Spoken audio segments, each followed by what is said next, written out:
کریم صلی اللہ علیہ وسلم کے غسل کے حوالے سے آپ کے سامنے گزشتہ جمعے یہ بات رکھی تھی کہ حضرت علی کو یہ شرف اور فضیلت حاصل ہوئی، انہوں نے نبی کریم صلی اللہ علیہ وسلم کی میت کو غسل بھی دیا۔ میرے بھائیوں، یہاں پہ امت کے اندر بہت بڑے اختلاف دو موجود ہیں۔ بات آئی ہے تو کہہ رہا ہوں، اگرچہ ہمارے موضوع سے اس کا تعلق جزوی نوعیت کا ہے، لیکن یہ بات بھی آپ نے سمجھنی ہے۔ امت کے اندر بہت بڑا اختلاف ہے کس چیز کے بارے میں؟ کہ نبی کریم صلی اللہ علیہ وسلم دنیا سے رخصت ہو گئے، یا انبیاء یا اولیاء یا شہداء ان کے اوپر ایک لمحے کے لیے موت آتی ہے، پھر وہ اسی دنیا کے مطابق زندہ ہو جاتے ہیں۔ امت کا اس بارے میں بڑا لمبا چوڑا اختلاف موجود ہے، خاص طور پہ برے صغیر دو وعدے گروہ موجود ہیں۔ میرے بھائیوں، یہ بات بھی سمجھ لیجیے، اللہ کی قسم بعض لوگ یہ سمجھتے ہیں کہ انبیاء کو موت کے ساتھ پکارنا یا نبیوں کے ساتھ موت کا لفظ دینا شاید گستاخی ہے۔ افَإِن مِتَّ فَهُمُ الْخَالِدُونَ، اللہ کہہ رہا پیارے حبیب اگر آپ فوت ہو جائیں تو کیا انہوں نے ہمیشہ رہ جانا ہے؟ اِنَّكَ مَيِّتٌ، اللہ کہہ رہا ہے اِنَّكَ مَيِّتٌ، آپ فوت ہو جانے والے۔ وَإِنَّهُمْ مَيِّتُونَ، انہوں نے بھی فوت ہو جانا ہے۔ یعقوب کے ساتھ موت کا لفظ، انبیاء کے ساتھ موت کا لفظ قرآن پاک میں موجود ہے۔ کل نفس ذائقۃ الموت، ہر جاندار نے موت کا ذائقہ چکھنا ہے۔ کل من علیہا فان، یہ ہے نہیں معاشرے کے اندر فلسفہ پھیلایا ہوا ہے جی اولیاء شہداء انبیاء موت، نعوذ باللہ یہ توہین ہے، یہ توہین نہیں ہے، یہ قرآن کا حکم ہے۔ اختلاف کیا ہے؟ اختلاف آپ نے سمجھ کے جانا ہے۔ میرے بھائیوں، آپ کا اور میرا بھی ایک عقیدہ ہے، ان لوگوں کا بھی ایک عقیدہ ہے۔ ہمارا عقیدہ کیا ہے؟ جیسے ہی اس دنیا میں آنکھ بند ہونی ہے، ایک اگلی دنیا میں آنکھ کھلنی ہے جو حقیقی دنیا ہوگی۔ اصل زندگی کا آغاز، اصل زندگی کا ابتدا، یہ جو دنیا جس کو اللہ نے کھیل کود تماشا کہا ہے، اس کا انتہا، اس کا اینڈ ایک نئی دنیا کے اندر انسان کی آنکھیں کھلوائے گا، اور وہی اصل زندگی ہوگی۔ اس میں اختلاف نہیں ہے، اس کے اندر کوئی اختلاف نہیں، لیکن اختلاف لفظی کیا ہے؟ ہم اس زندگی کو برزخ کی زندگی مانتے ہیں، اس زندگی کو برزخ کی زندگی مانتے ہیں، اور یہ جو ہمارے بھائی لوگ ہیں، یہ دوست احباب ہیں، یہ اس زندگی کو بعین اسی زندگی کی طرح مانتے ہیں، نعوذ باللہ۔ اور میرے بھائیوں، میرے دوستو، اگر وہ زندگی اور اس زندگی کے درمیان برزخ نہ ہو، آڑ نہ ہو، پردہ نہ ہو، اگر اس زندگی کے لوگ اس زندگی میں مداخلت کر سکتے ہوں، اگر وہ اسی طرح زندہ ہوں، آپ کے سامنے کئی مرتبہ یہ بات رکھی ہے، شہید جس کو اللہ زندہ کہتا ہے، اللہ زندہ کہتا ہے نا شہید کو، اور کیا کہتا ہے؟ اس کو مردہ نہ کو، اللہ کہہ رہا ہے شہید کو مردہ نہ کو۔ لیکن جب شہید اس دنیا سے چلا جاتا ہے، کیا دنیا کے اعتبار سے اس کو موت کو کنسیڈر کیا جائے گا کہ نہیں؟ اس کو میت مانا جائے گا کہ نہیں؟ اگر تم اس کو اسی دنیا کے اندر زندہ ماننا شروع کر دو گے تو اس کی بیوی کبھی شادی نہیں کر سکے گی، اس کی بیوہ اس کو اجازت ہے شادی کرنے کی، اس کی وراثت کبھی تقسیم نہیں ہو سکے گی اگر اسی طرح زندہ مانو گے۔ اور میرے بھائیوں، اللہ رب العزت نے لاکھوں پیغمبر بھیجے ہیں، لاکھوں پیغمبر، لاکھوں پیغمبر آئے ہیں، ہمارا عقیدہ ہے اگر اسی دنیا کی ہی زندگی نبیوں کو بعد میں بھی مل جاتی ہے تو اللہ کو اتنے لاکھ پیغمبر بھیجنے کی ضرورت ہی کوئی نہیں تھی۔ ایک نبی جاتے وہی آ جاتے، وہی جاتے وہی آ جاتے، وہی جاتے وہی آ جاتے، اتنے متعدد پیغمبر بھیجنے کی ضرورت کیا تھی؟ ہاں، اللہ تعالیٰ نے ضرورت بیان کی ہے کلام حمید میں، یا لیت قومی یعلمون۔ ایک شہید یاسین ہے، اللہ کے سامنے ترلے مار رہا ہے، منتیں کر رہا ہے، اللہ ایک مرتبہ دنیا میں واپس بھیج دے۔ کس لیے؟ یا لیت قومی یعلمون، شاید میں اپنی قوم کے پاس واپس چلا جاؤں، ایک سیکنڈ کی زندگی اس دنیا کے اعتبار سے عطا کر دے، تیرے خزانے میں کیا کمی آ جائے گی؟ میں ان کے پاس جا کے کہوں گا اللہ نے میری اتنی پیاری مہمانداری کی ہے، اتنی پیاری میزبانی کی ہے، اللہ کی قسم تم سب بھی شہید ہو جاؤ، اللہ تمہاری بھی ایسے میزبانی کرے گا۔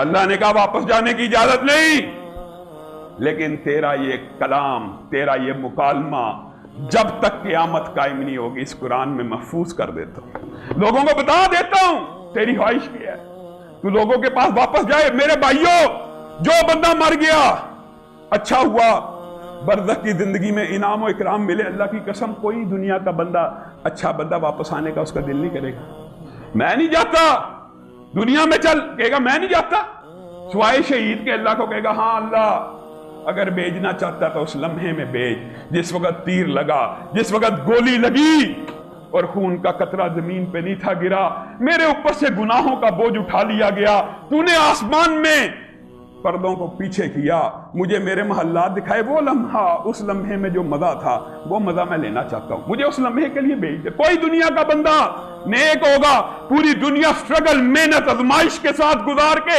اللہ کے پاس اچھے انعامات حاصل کر لیے واپس آئے گا، واپس آنے کا دل کرے گا، ہاں برے صغیر میں آئے گا، جمعرات کے دن نعوذ باللہ، ہر جمعرات کو آتا ہے حلوہ کھانے، ہر جمعرات کو آتا ہے گھروں کا چکر لگانے۔ لوگوں اللہ کا خوف کرو، یہ اللہ کے جو نیک بندے ہوتے ہیں۔ آپ بتلائیے واقعہ معراج کے اندر برزخ کی زندگی کو انبیاء کے ساتھ اللہ نے جو بیان کیا ہے، دیکھیے نبی کریم صلی اللہ علیہ وسلم اپنی مرضی سے کچھ نہیں بولتے، اللہ کی مرضی سے بولتے ہیں۔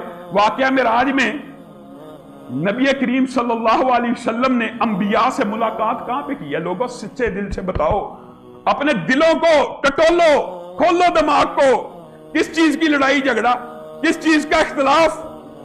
برزخ کی زندگی کے قائل ہم بھی ہیں، تم بھی ہو، تم اس زندگی کو اس دنیا کی زندگی کیوں بناتے ہو؟ اللہ نے نہیں بنائی، اللہ کہتا ہے تمہیں اس کا شعور نہیں، وہ کیسی زندگی ہے، شہیدوں کو میں رزق دیتا ہوں، تمہیں شعور نہیں کس قسم کا، کیسی زندگی ہے۔ ہم برزخ کی زندگی کے قائل ہیں، اور یہ بھی عجیب بات ہے، برزخ کی زندگی مسئلہ دقیق ہے لیکن سمجھ کے جائیے، بعض لوگ اس میں کنفیوز ہو جاتے ہیں، یہ بات سمجھنا، برزخ کی زندگی صرف اولیاء اللہ کو نہیں ملتی، شہداء اور نیک لوگوں کو نہیں ملتی، اور میرے بھائیوں میں آپ کے سامنے سچ بول رہا ہوں، اللہ کی قسم برزخ کی زندگی تو بدترین کافر کو بھی ملتی۔ پھر اس میں برتری اور فضیلت کی کہاں سے بات آگی؟ بات سمجھ رہے ہو؟ جو فرعون مر گیا، دنیا سے چلا گیا ہے، قرآن پاک میں کیا آیت ہے؟ النار یعرضون علیہا، قرآن کی آیت ہے کہ نہیں؟ فرعون اور اس کے لشکر کے اوپر ہر روز صبح شام آگ پیش کی جاتی ہے، قیامت کے دن تک پیش کی جاتی رہے گی۔ برزخ کی زندگی تو کافر بھی گزار رہے ہیں، جو بندہ برا مر جاتا ہے، قرآن پاک کی آیت نہیں، ان کا ٹھکانہ سجین میں، جو اچھا ہوتا ہے ان کا ٹھکانہ علیین میں ہے۔ برزخ کی زندگی اچھے لوگوں کی علیین میں، اس سے اچھے لوگوں کی اس سے اوپر۔ انبیاء کی برزخی زندگی معراج کے واقعے میں کہاں پہ؟ آسمانوں کے اوپر، آسمانوں سے بھی اوپر انبیاء زندگی گزارے۔ لیکن کیا برزخ کی زندگی ملنا یہ کوئی اعزاز ہے؟ یہ کوئی کسی منصب کے مطابق ہے؟ نہیں، ہاں اچھی بری زندگی ملنا منصب کے مطابق ہے، لیکن خالی زندگی ملنا منصب کے مطابق نہیں ہے۔ برے بندے کو بھی زندگی ملتی ہے، برا بندہ جب مر جاتا ہے اس کا اسی وقت، نبی کریم صلی اللہ علیہ وسلم نے فرمایا ہے قبر جنت کے باغات میں سے ایک باغ ہے یا جہنم کے گڑھوں میں سے ایک گڑھ ہے۔ کیا جہنم کے گڑھوں میں سے گڑھا کیا مطلب؟ برے بندے کو اسی وقت تکلیفیں، گرفت، پوری لمبی چوڑی احادیث موجود ہیں، صحیح احادیث، پتہ بھی ہے جب بندہ مرنے والا ہوتا ہے برا، فرشتے آتے ہیں، سر پہ مارتے ہیں، روح کو نکالنے کی کوشش کرتے ہیں، نہیں نکلتی، کھینچتے ہیں، سارے واقعہ صحیح حدیث سے پتہ بھی ہے، استقبال کرتے ہیں برائی کے فرشتے، ٹاٹوں میں ڈالا جاتا ہے، جہنم کی کھڑکی قبر میں کھولی جاتی ہے، سب کو پتہ ہے۔ اور میرے بھائیوں یہ جو برزخ کی زندگی ہے، یہ بات سمجھ کے جائیے، یہ ملنا اعزاز نہیں ہے، یہ تو امتحان ہے۔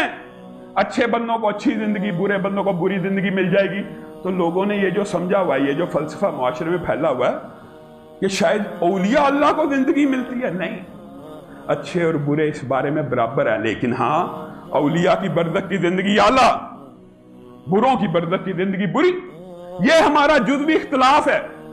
برزخ کی زندگی کے وہ بھی قائل، ہم بھی قائل، لیکن وہ یہ کہتے ہیں وہ زندگی نعوذ باللہ ایسی ہی ہے جیسے اس دنیا میں تھی، نعوذ باللہ۔